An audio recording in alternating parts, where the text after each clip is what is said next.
Welcome back to the channel. Today, we'll take a look at the 12 motorcycle failures you shouldn't waste your money on. Number 12. Kawasaki Eliminator. The Kawasaki Eliminator strikes you as a budget cruiser on paper, but in reality it feels more like a compromise than a deal worth your time. At a sticker price of $6,499 for the base non-ABS model, or $6,799 for the ABS version, the value proposition feels weak when you factor in what you actually get. When you push the throttle, the 451cc parallel twin engine makes decent torque figures, but the power delivery and performance are mediocre for a cruiser you'd expect to enjoy. With about 31 pound-feet of torque, the surge feels flat compared with what many riders anticipate from a cruiser in this price bracket. The seat height and handling may be easy enough for beginners thanks to a relatively light chassis and low seat, but that lightness comes at the cost of kind of toy bike feel when you load up luggage or ride two-up, making the ride feel less stable than expected. The build quality and components reflect the budget vibe. The suspension, twin shocks at the back, and basic braking setup suggest corners were cut to hit that low price tag. For the price, you end up with a bike that performs more like a cheap commuter with cruiser styling than an actual cruiser worth owning. At the end of the day, if you're shopping from a US dealer and looking for a bike that gives proper cruiser feel, strong power, comfortable long rides, stability at speed, the Kawasaki Eliminator underwhelms. Number 11. Royal Enfield Shotgun 650. The Royal Enfield Shotgun 650 lands in the US market trying to mix cruiser stance with custom styling, but the reality hits hard once you ride it. The look may pull you in at first, yet the ride feel and overall refinement fall short for a bike that asks close to $8,000 out the door in many US dealerships. The fit and finish feel cheap in places, and the rough edges show up fast once you take it beyond short city runs. The 650 twin engine has enough pull for relaxed rides, but it struggles when you need quick power. It vibrates more than you'd expect in this class, and the shake becomes noticeable at highway speeds. Riders expecting smooth power delivery will be let down by how the engine feels past mid-range. It can cruise at 60 or 70, but it never feels settled, and the lack of strong roll-on power makes passing slow traffic feel like a chore instead of a simple twist of the grip. The suspension tuning is another weak point. Sharp bumps hit harder than they should, and the rear end bounces more than a modern bike in this price range should allow. Add a passenger and the bike sinks in, making the rear shock feel even more stressed. In the end, the Royal Enfield Shotgun 650 feels like a bike that brings style, but not enough real value, leaving most riders wondering why they paid mid-$7,000 for something that rides rough, lacks strong power, and falls behind its rivals in comfort and quality. Number 10. Indian FTR. The Indian FTR comes with strong hype, but the ride experience does not back up the price you pay at US dealerships. With most trims landing around $14,000 or more after fees, you expect solid comfort, sharp handling, and real daily use value. Instead, you get a bike that feels restless, thirsty, and tough to settle into. The style may get attention, but once you live with it, the flaws start piling up. The engine is powerful, but the delivery is rough around town. The throttle feels touchy at low speeds, which makes slow traffic annoying instead of easy. Heat buildup is another problem. In warm states, the engine cooks your legs even on short commutes, and at long lights it gets uncomfortable fast. The suspension tuning also works against comfort. It feels stiff in daily use, especially on broken pavement. Every crack and pothole sends a sharp jolt through the chassis. When you push the bike harder, the front end feels nervous. Fuel range is another sore spot. The tank is small and the engine drinks more gas than you'd expect from a modern twin. It leaves you stopping far more often than other bikes in this price class. For a premium price, the FTR gives you too many compromises. You pay $14,000+ for a bike that looks bold but feels uneasy in real use. Riders looking for reliability, comfort, and range will not find it here. The Indian FTR is a costly choice that does not match what you spend. Number 9. Harley-Davidson Street 750. The Harley-Davidson Street 750 entered the US market as an affordable way into the brand, but the experience does not match the badge on the tank. Many riders expected a solid cruiser for around $7,000, yet what they got instead feels cheap, underpowered, and rough around the edges. The V-twin engine has a decent sound, but the pull is weak for a bike this size. It needs to be pushed hard to get moving, and the low-end grunt is nowhere near what riders expect from a Harley. At higher speeds, it loses steam fast and struggles to hold pace on open highways. Ride quality is another letdown. The suspension is basic and harsh, which makes rough roads feel worse than they are. The rear shock bottoms out when you hit bigger bumps or ride with a passenger. The front fork dives under heavy braking, and the brakes themselves lack bite. Build quality also raises questions. The switchgear feels cheap, the paint marks easily, and many owners report early rust on bolts and exposed parts if the bike sits outside.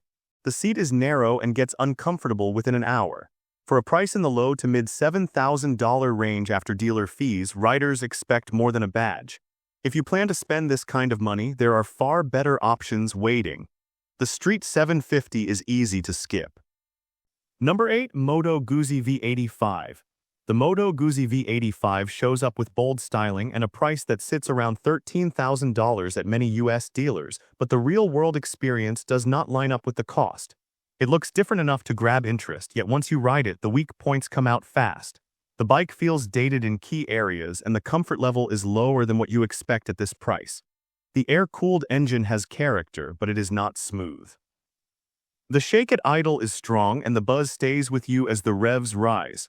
On paper, the engine should feel lively, but out on the road, the pull is softer than expected. When you try to pass traffic at highway speed, the lag is clear. The suspension is one of the biggest drawbacks. It feels stiff when you hit bumps, yet somehow still lacks support when you lean into corners. The bike sits tall, but that height does not translate into a steady ride. Crosswinds push it around, and on long trips, the constant correction gets tiring. The controls also feel dated, and the menus take longer to learn than they should. The seat loses comfort fast, and the hand grips feel thin during long rides. At a price sitting around $13,000 after fees, riders deserve better comfort, smoother power, and a more settled ride. Number 7. Indian Chief. The Indian Chief carries a heavy name, and with most trims landing around $15,000 or more at US dealerships, riders expect smooth comfort, solid power, and a planted cruiser feel. Instead, the bike shows clear gaps once you ride it. The weight hits you right away. Moving it around parking lots feels slow and tiring, and the low-speed balance is not as friendly as you'd hope for a cruiser this expensive. The engine sounds good, but the heat is a real issue. In warm states, the motor cooks your legs at long lights and slow traffic. Once you get rolling, the pull is steady, but it never feels lively. Roll-on power is there, yet the engine carries a heavy, slow-to-react feel that makes passing moves take longer than expected. The suspension is another area that does not justify the money. It feels too soft at the rear, which makes the bike wallow when you lean into curves. Hit rough pavement, and the rear shock bottoms out more often than it should. The front end also loses some stability on uneven roads, which chips away at confidence. Comfort fades on longer rides. The seat looks good but packs out fast, and the floorboard position locks your legs in one spot for too long. Fuel range is average, and the bike burns through gas quicker than some competing cruisers despite the higher price tag. For a cruiser that climbs past $15,000 once dealer fees are added, the Indian Chief leaves too many weak spots. Number 6. Suzuki Boulevard M109R. The Suzuki Boulevard M109R shows up as a power cruiser with a bold stance, but once you ride it, the weak spots start showing right away. At many US dealers, it runs close to $15,000 after fees, and for that kind of money, you expect strong comfort, smooth manners, and a setup that handles real miles. Instead, you get a bike that feels heavy, awkward in tight spots, and tough to manage in daily use. The huge V-twin engine has force, but the delivery is not as fun as the numbers suggest. It pulls hard only in a narrow rev range, and outside of that band it feels lazy. Vibration grows as the speed climbs, and the buzz comes through the bars and seat on long highway runs. Heat buildup is another problem. On warm days, the motor blasts your legs, and in traffic, the heat soak becomes outright annoying. Suspension performance is another drawback. The rear shock is stiff and sharp bumps go straight into your spine. The front fork also feels dated, diving more than it should under braking and losing composure on uneven pavement. When you try to push the bike harder, the weight becomes impossible to ignore. The chassis fights back in corners and the bike never feels settled. Fuel economy is low, which means more stops than you would like on a highway trip. For a cruiser that climbs into the $15,000 range, riders deserve better balance, smoother power, and stronger comfort. Number 5. Harley-Davidson Nightster. The Harley-Davidson Nightster comes in as a lower-priced entry to the brand, but once you ride it, the limits show fast. In most U.S. dealerships, the final price hovers around $13,000 after fees, and for that kind of cash, the bike should feel strong, smooth, and ready for real miles. Instead, it feels cramped, twitchy, and far less refined than riders expect from this badge. The engine has solid punch at first twist, but it does not deliver the calm, steady pull cruiser riders look for. The power band feels uneven and the throttle can get snappy in slow traffic. On the highway, the buzz through the bars and seat shows up sooner than it should, and the motor never feels relaxed at steady speeds. Passing power is fine, but not impressive considering what you pay. Ride comfort is a major drawback. The suspension is stiff and rough pavement hits hard. The rear shock bottoms out more than it should when you hit deeper bumps or ride with extra weight. The chassis feels unsettled at higher speeds, and crosswinds push it around more than expected. The seating position is tight. The seat feels thin, the foot pegs sit high, and the bar reach strains your wrists on long rides. Fuel range is limited thanks to the small tank, which forces more gas stops than most U.S. riders want when covering distance. The storage options are nearly non-existent, and adding accessories drives the price even higher.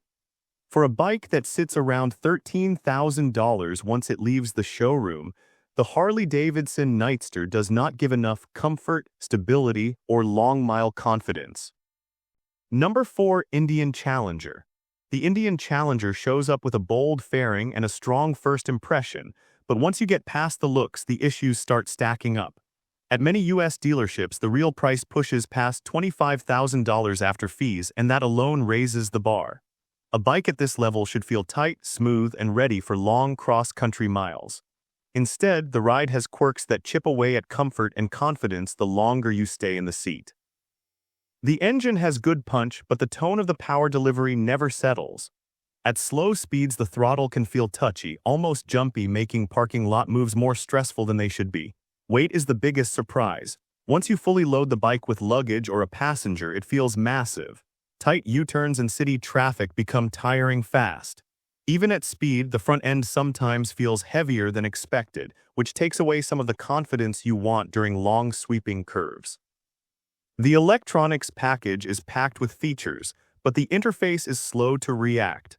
Some riders complain that basic menu changes take more taps than necessary.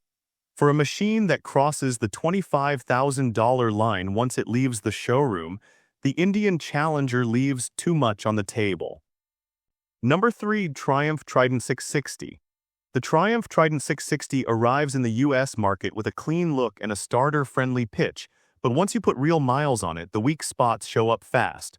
With many dealers pushing the final price close to $10,000 after fees, riders expect solid comfort, good range, and a smooth ride. Instead, the Trident feels tight, cramped, and built more for short hops than daily use. The compact layout looks sharp in photos, but once you sit on it, the space feels limited. Taller riders notice it right away. The triple engine sounds nice, but the power delivery is not as impressive as the marketing makes it seem. At low speeds, the throttle feels jerky, almost unsettled, which turns stop-and-go traffic into a chore. For a bike in this class, it should feel calmer at 60 or 70, yet it never fully relaxes. Ride comfort is where the Trident falls short the most. The suspension is stiff, and rough pavement sends a sharp shock through the chassis. On uneven city streets, the bike hops around more than it should. Long rides highlight the thin padding on the seat, which loses comfort within an hour. The tank size also limits range, so you end up stopping for gas more often than you want, which hurts its value as a commuter or weekend ride. For a bike landing near $10,000 out the door, the Trident 660 does not offer the comfort, calm power delivery, or long-mile ability US riders expect. Number 2. BMW R18. The BMW R18 grabs attention the moment you see it, but once you ride it, the cracks start to show. In most US dealerships, the real price climbs past $18,000 after fees, and for that kind of cash, you expect smooth manners, strong comfort, and a setup that works on real American roads.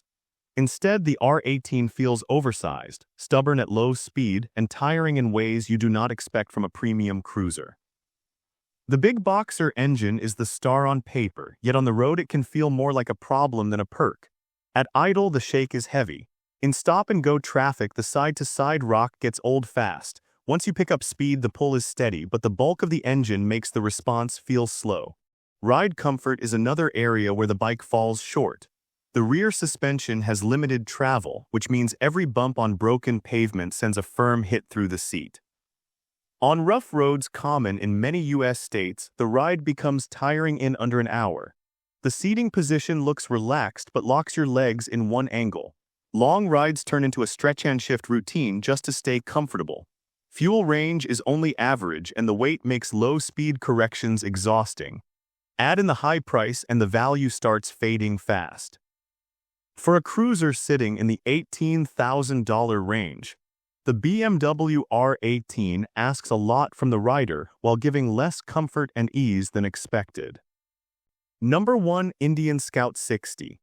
The Indian Scout 60 enters the US market as an affordable cruiser, but once you spend time on it, the flaws become hard to ignore. With most dealers placing the final price around $11,000 after fees, riders expect comfort, steady power, and an easy ride. Instead, the Scout 60 feels cramped, rough on broken pavement, and far less relaxed than a low-displacement cruiser should be. The V-twin engine has a nice sound, yet the delivery never settles. At low speeds, the throttle is touchy, which makes city riding feel choppy. When you roll onto the highway, the motor pulls, but not in a calm way. There is a steady buzz that creeps into the bars and seat, and after 30 minutes it becomes tiring. The suspension is the biggest drawback. It has very little travel at the rear, so every bump hits hard. Rough roads turn the ride into a shake fest.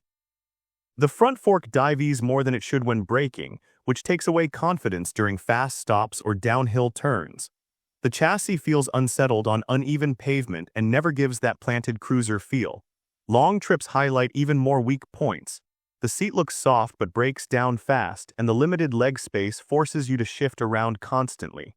For a cruiser landing near $11,000 out the door, the Indian Scout 60 comes up short.